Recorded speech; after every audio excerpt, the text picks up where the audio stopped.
SMS টুকরো ফোনে দেখি। তুমি আর আমাকে ফোন করবে না, তুমি আমাকে এসএমএস করবে না। তোমার জন্য বাড়িতে প্রচন্ড অশান্তি হচ্ছে। দরকার হলে আমি তোমাকে ফোন করে নেব।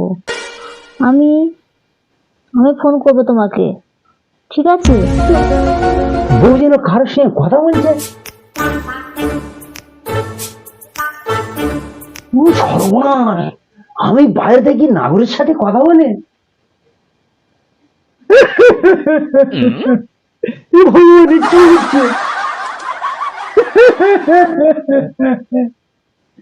আমি এতদিন বাড়িতে কাল সব বুঝে রেখেছি।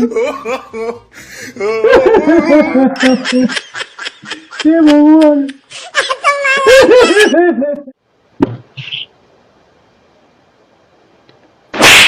আমি বাড়িতে মানে তুমি মানে এসএমএস করো, ফোন করো, ব্যাপারটা কি?